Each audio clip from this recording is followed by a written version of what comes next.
So what is sortition? Sortition is an old form of governance that was used in ancient Greece about 2,500 years ago. Most people have never heard of the word. I've only heard of it because I was lying on the couch eating snacks about 10 years ago and came across a random TED talk by someone called Etienne Chouard. YourParty members have heard of sortition over the last few months because YourParty are planning to use it for their founding conference to create their founding documents. Now, most people think it just means random selection, which it does, but it's not just random selection. And in this video, I'm going to explain why. We're going to talk about where sortition comes from, what it actually means, and its true purpose. Let's begin. So, we've said that sortition comes from ancient Greece. Another word that comes from ancient Greece is democracy. Democracy is made up of two words, demos, which means people, and krasi, which means power. So democracy literally means people power. Now, the ancient Greeks had a lot of time to think about stuff. Aristotle thought that sortition was the most democratic form of governance. He also believed elections led to oligarchies, ruled by the few. It's almost like the ancient Greeks were onto something. They knew something that we've forgotten. That elections do lead to oligarchies because the parties that are supposed to represent us, they don't represent us.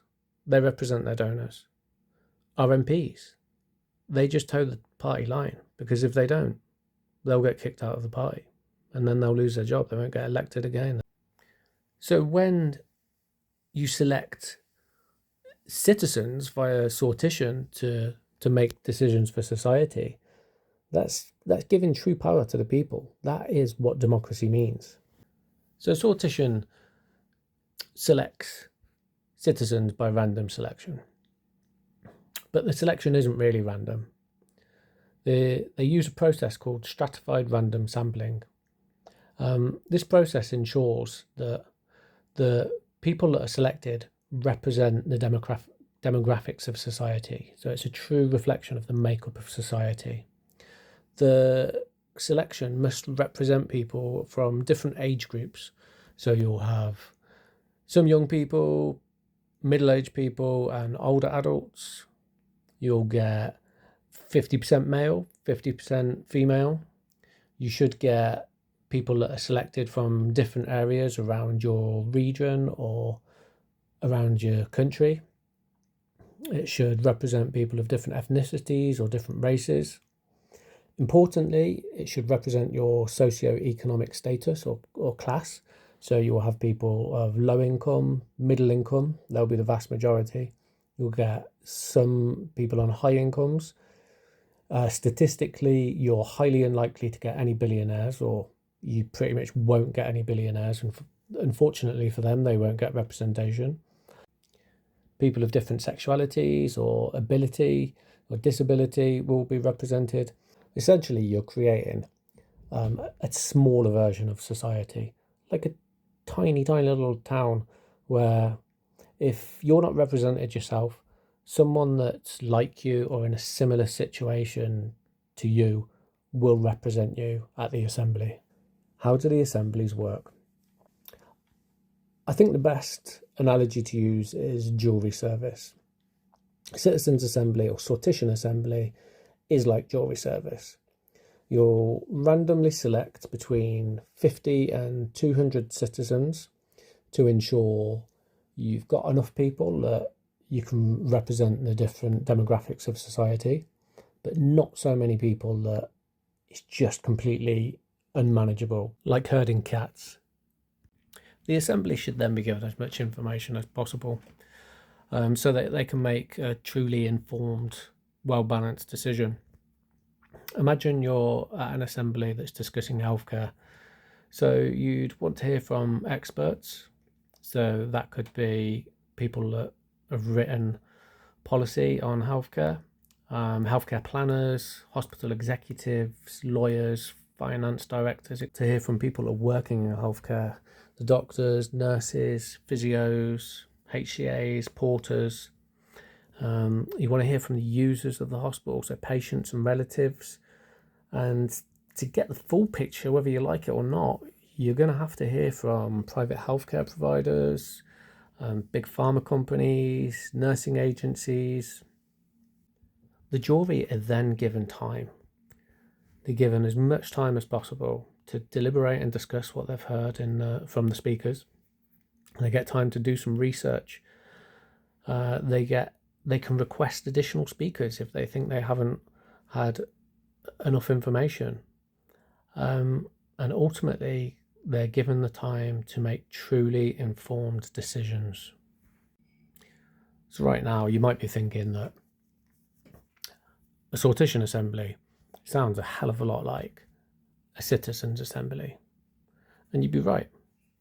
They're almost exactly the same.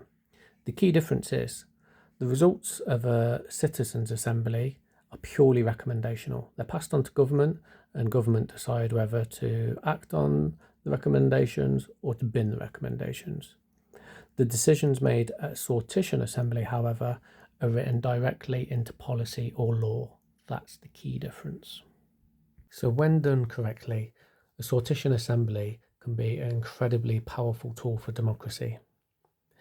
However, when they're done wrong, the outcomes can be anything but democratic. Some of the ways that sortition or citizens' assemblies can be manipulated.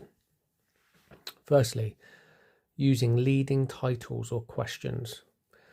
A question can be framed in a way that leads the assembly to reach a predefined answer. For example, the UK Climate Assembly in 2020, the question was, how should the UK meet its target of net zero by 2050? The framing of the question was criticised by climate activists. They believed the government should never have put the year 2050 into the question, as they believed that net zero should be achieved before then. And others pointed out that the question assumed that the UK has to meet the targets of net zero. No matter which side of the fence you sit on, the question wasn't neutral. That was a leading question. So using biased information, we see in the mainstream media that if you can control what people see, what people hear, you're going to control what they think. And ultimately, for an assembly, you're going to influence the outcome. Time is a biggie. If assemblies aren't given enough time to hear enough speakers, take in enough information, do some research in between sittings, time to discuss and deliberate what they've learnt during the assembly with their peers, they can't be expected to make well-considered and informed decisions. So whether it's done intentionally or it's due to incompetence, a poorly planned or manipulated sortition assembly, it's a waste of time, money, and it's a wasted opportunity to show the outcomes of a truly democratic process.